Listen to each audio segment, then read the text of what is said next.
Metro 2033.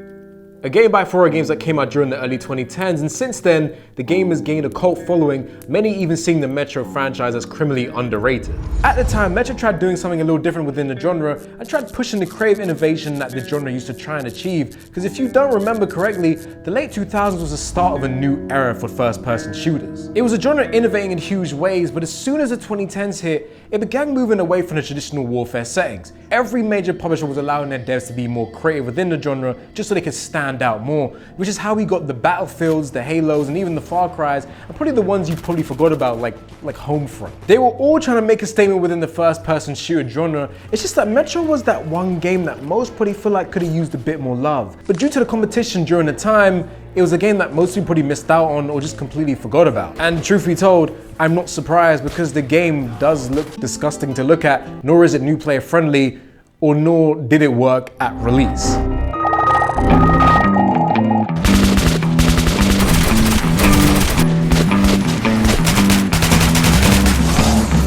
Now this isn't about to be 20 minutes worth of glaze for this game as much as I do love it. It just shouldn't be a shocker to anyone as to why this game's only received a cult following, because all the other games that came out around the time just gave players a better experience overall. But that doesn't mean we can't appreciate Metro 2033 for what it did, and just offering a different experience which gamers at the time probably wasn't ready for. And if Stalker's success is an indicator for anything, that means the next Metro game probably will be the biggest one, and it'll be the one to wake gamers up. They just need to make sure that the game's actually working day one, because we're currently living in an industry that just can't seem to get that correct. But even for me, the Metro IP was one that I completely skipped out on for the same reasons, but I've been trying to treat the year 2025 as an opportunity to go back to some old games, because after playing 16 plus Final Fantasies in 1 year, you need a break. You need something other than a JRPG to play, trust me. For those who don't know, this game was based on a book by Dmitry Glavorsky called Metro 2033, a Russian writer who's currently on the run for speaking against the Russian government. So he's a Russian gangster right now who writes poetry. That's hard. But the book is set after a nuclear war that damn near ended the planet and taking most of humanity with it. So now the remaining survivors are living in these metro tunnels trying to survive, not only against other humans and their erratic gangs, but also the man-eating mutated dog beasts that live out on the surface. These books are very much inspired by the US-Soviet Cold War, the Russian folklore, and the popular books by George Orwell. All things I know all about, so we're just gonna move on. But I only really mention because the game's world is very heavily inspired by the book. And it's 2010, so the main character doesn't really say a whole lot throughout the whole game's journey, probably due to technology limitations or just a creative trend, as a lot of main characters in first-person shooters didn't speak too much. But in the book, it would be the opposite. The main character spoke quite a bit, which for a first-person shooter, that's absolutely fine because the game clearly wants to make you feel as if you're playing as yourself, but your name in the game is Archer. Even with all of that, the story isn't exactly gonna blow your mind away anyway, no pun intended. The thing that really the thing that really spoke to me about this game was the atmosphere of the Metro series as a whole. It is heartbreaking that this game pretty much got overshadowed by every other game in 2010, because even with me knowing nothing about the Cold War or the popular post-apocalyptic stories from Russian folklore, the game does an amazing job of putting me in that place anyway. Even though I'll be using a fake Russian accent throughout the video and butchering every single person's name here, I think the world being set in Eastern Europe really helps with that unique charm and perspective. The atmosphere really reminded me of a play that I was in when I was younger, because if you didn't know, I used to act, and the play was called The Lower Depths by Maxim Gorky, and during that time I had to do a bunch of research about the Russian 1930s, the Great Depression in America as well. If you're into this type of storytelling, definitely give that a look. Whenever a popular video game is set in places like these, they usually harp down on the common stereotypes that we usually see with Russians in media. The whole I want to fight bear and remember, no Russians type of characters. But here they're focusing on immersing you with this world and its citizens. They're not trying to give you the high-induced charismatic characters that we usually see, but trust me, that is still here too. I will come back and lubricate you. Also get you new paint.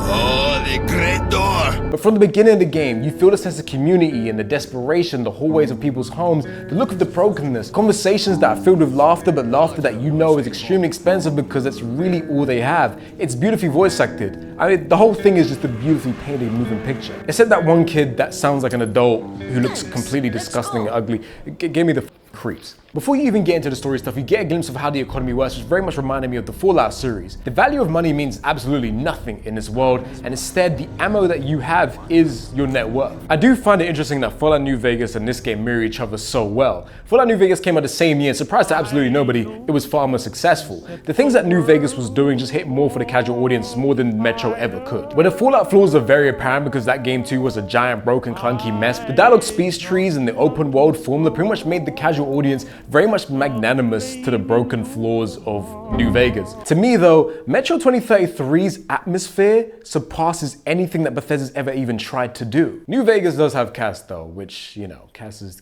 the best girl. But it is also the reason why it's harder to give Metro 2033 a pass for its clunkiness. It is less ambitious, it does have no Cass, and there's a lot less happening, there isn't a huge open world, so what really is your excuse? Why was it such a broken mess from release? Well, to do that, we have to go back all the way to...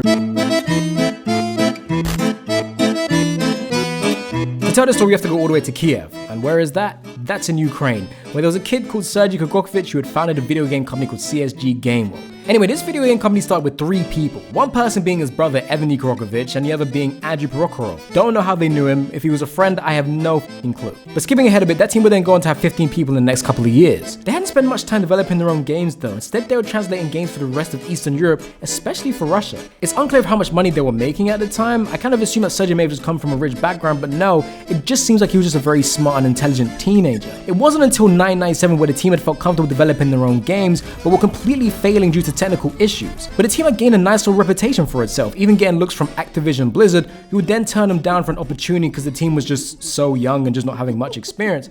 That's probably for the best though, because who the fuck wants to work for Bobby Kotick? Even though this was frustrating for him at the time, Sergei wasn't about to give up because some fat Americans told him no. In his eyes, this was just the beginning. So since he got rejected from Activision Blizzard, he decided to make his own Warcraft game on another engine to prove a point, I guess? I'm not even entirely sure. Anyway, this team for the next following years made all of these games. I know, crazy, but for the next 7 years, they spent time making 12+ games just to prove that they were devs that should not be ignored. It was now time to really blow the heads off people.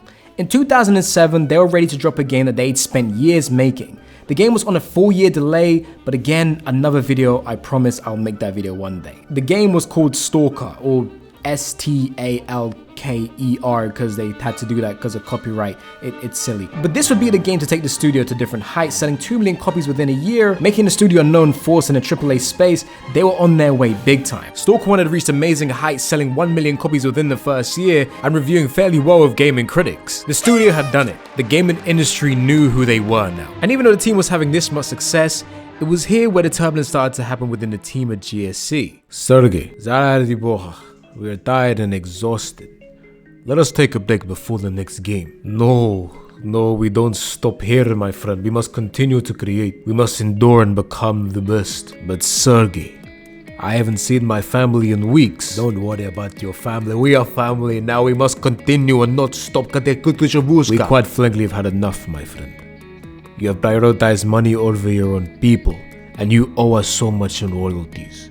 If you're going to be this greedy, it's perhaps time we leave. It is sad for things to end this way. They then left the company upset, disgruntled, and annoyed. But this inevitably would be the beginning of a new studio.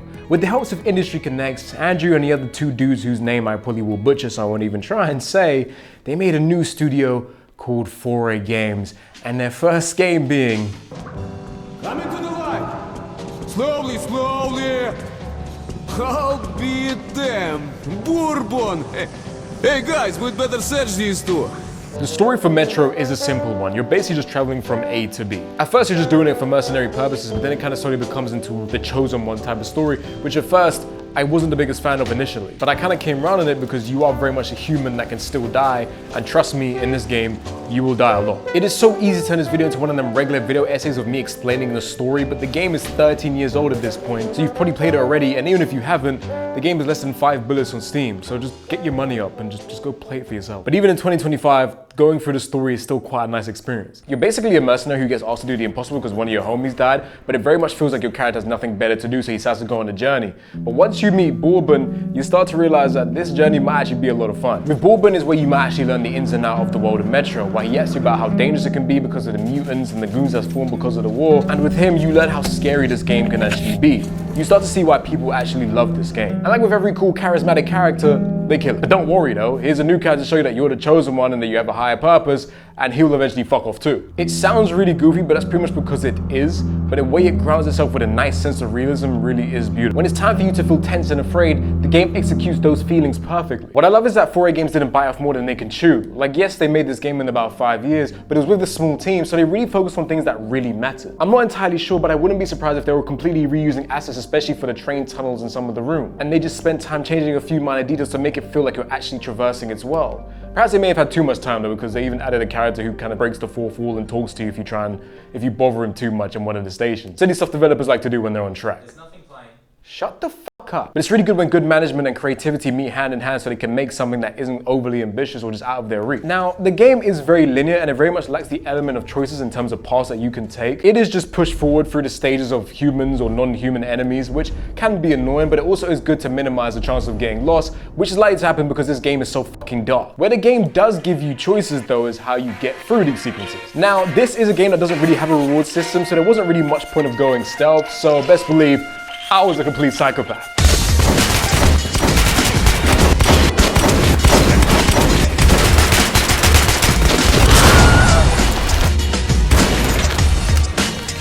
Jokes aside, the game doesn't really have the most comfortable shooting mechanics, and it's probably done on purpose because I just don't think this game wants you shooting all that much, which kind of makes sense because apparently in the source material, Archer he barely shoots a gun apparently. Also, this game just doesn't really give you much ammo. So like I said, if you're gonna go through every section stealthily, you're not gonna have much ammo. So when it comes to the mutant beast things, it's gonna be a bit of a headache for you. And because of that, it did feel like I was supposed to shoot all those human enemies and take all the ammo of them. I didn't give a fuck. Truth be told, I think the humans are a lot more fun to kill in this game, and I actually think killing them actually makes the game look a lot more better. If there's any creativity of killing mutants in here, they're likely to notice it because these monsters are just running around making Playboy carty noises. And I'll get to Liberians just in a moment, but as I mentioned before, this game is dark as hell. I don't know where I'm going most of the time, but what I really love and what I think really does tickle my pickle is the torchlights that are being shined around the environment that you're sneaking around. I don't know why this is so fucking cool to me, but that feeling of not knowing where they are, then seeing the torch suddenly shine on the wall, still not having an idea exactly how far they are, and it's keeping within the atmosphere, anxiety-inducing setup that the game has spent the whole time creating. I think this is genius. And sure, other games have done similar things, but this is proof that execution is everything. None of these other games have ever gotten this creative with this darkness, damn near using it as a clever gaming mechanic. I was literally about to go guns blazing until I realized what the game was trying to do here. Again, I think it's fantastic. All of this even gets crazy once you get a suppressor too. Like, that's when the Russian boys become next. I think where the game does falter is probably the variation amongst enemies. There probably could have been more creative ways to take down a mutant other than just aiming and shooting. But the game is short, so it doesn't exactly have enough time to make you feel like repetitive for its structuring. But those shootout sequences aren't exactly rememberable. But those damn Liberians damn near ruined the game for me. Even if it's a mechanic that I completely sucked at, the Liberians are a type of mutant in the game. So they're basically gorillas, and the type of gorillas where 100 men would definitely loot. Now, if you go guns blazing, you're basically setting yourself up for failure because these dudes will completely eat your bullets and smack the fuck out of you. So I assume you're supposed to go around stealthily, but that isn't as easy. Trying to stealth around this mission is definitely harder than a motherfucker. I died a lot. And navigating where to go might have been harder than actually fighting the Liberians, but what is cool that there are other ways to take these big dudes down. If you just stare them down, they kind of come at you as if they're JoJo characters. What a lot of people do gloss over about these games is that there are multiple endings for each game within the series, and to get these endings, you kind of have to do things outside of the ordinary casual playthrough. It's very much there for the completionist type of player, because you can't really bring your save over to the next game to see how your choices may have affected things, so I wasn't planning to put much stock into it anyway. Until I realized the alternate ending for Metro 2033 actually adds more minor details about the Dark Ones and shows you what their true intentions are. And when I told you earlier that this video isn't about to be 20 minutes of glaze, this is what I mean. This is where I kind of start to hate a little bit. Truth be told, when it comes to the story of Metro 2033, I think it kind of sucks. The most exciting thing about the journey of Metro 23 is what I've mentioned a million times already: atmosphere, characters, and world. Everything about its overarching story though, boring. And I feel like it doesn't even really make you care, because even once you finish the game, you're left asking more questions like, who are the Dark Ones? Why do they fear and communicate only with Artyom? Apparently all of this is explained through fucking journals, but I'm not reading in my video games. Like, are you nuts? Like, you know who can't read? Truthfully, the game's story doesn't really start to make sense till you get to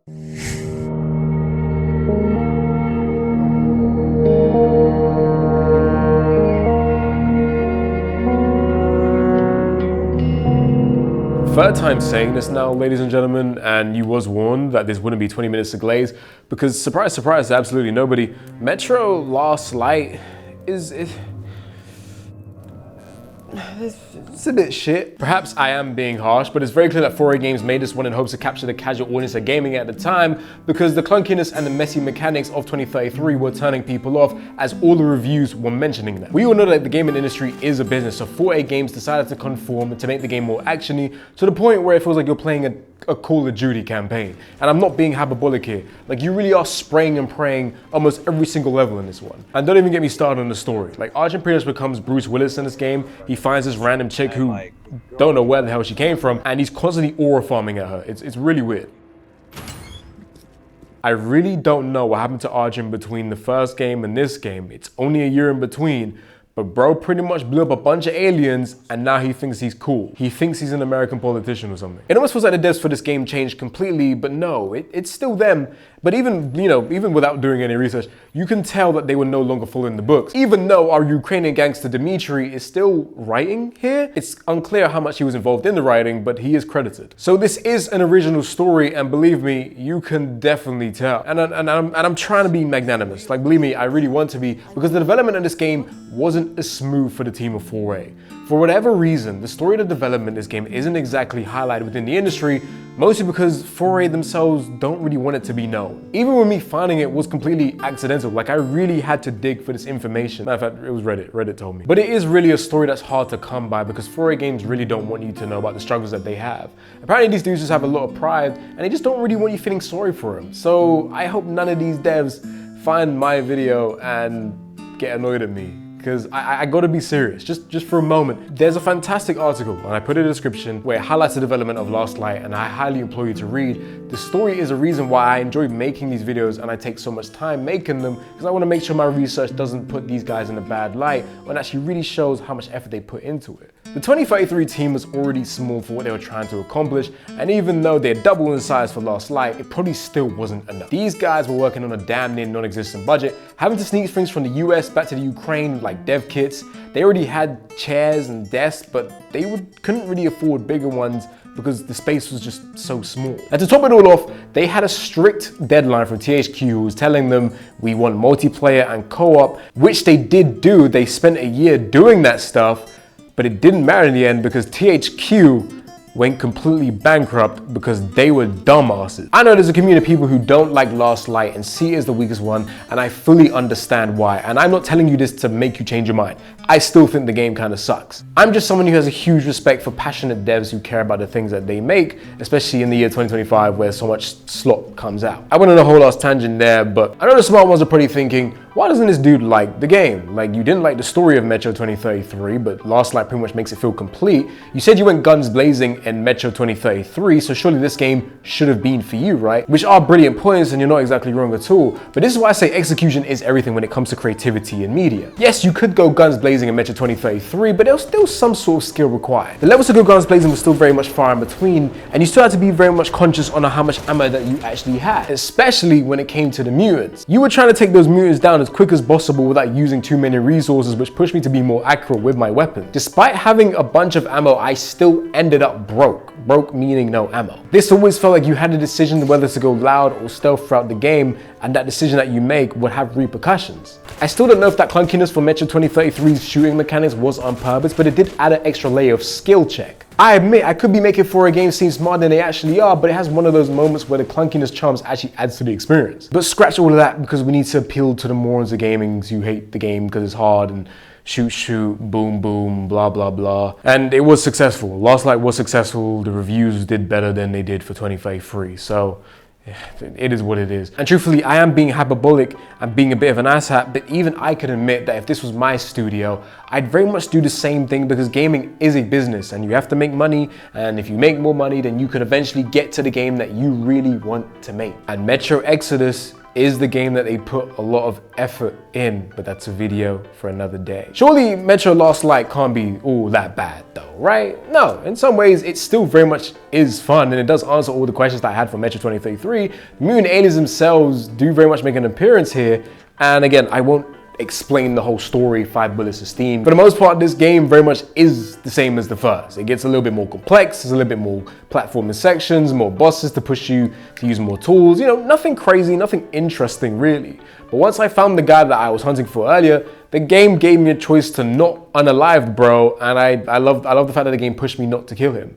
The choices you can make within the game are still very much on the surface, because yeah, you can't really import them into Metro Exodus, but they very much clearly affect the ending of the game, and that's what you could really want. While it does come across like a Call of Duty campaign, the story isolating those fast-paced moments really have nice ideas scattered throughout. I really want to stretch this video out for as long as I possibly could and talk more about this game because I pretty much disappeared from my channel for a full year, but no, I have nothing more to add and I won't waste your time anymore further. Metro Exodus video we will definitely get eventually. I'm excited to work for that one.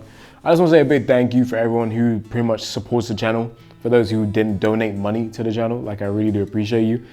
I don't want you to. I really don't want you to. I'd rather you put that money into other things that are a bit more important. Hopefully I won't be too long until the next video. It's just something, you know, I like to take my time with things. But feel free to follow me on the Twitch. You know, I'm on Twitch all the time now. Down to have a conversation because some of you guys leave so many questions in the comments. I'd rather you just come to the Twitch, ask my chat, and then we can have a conversation, you know? But thank you so much for all the support. We just hit 10K. Yeah, so hopefully video soon. I won't be gone for too long, I hope.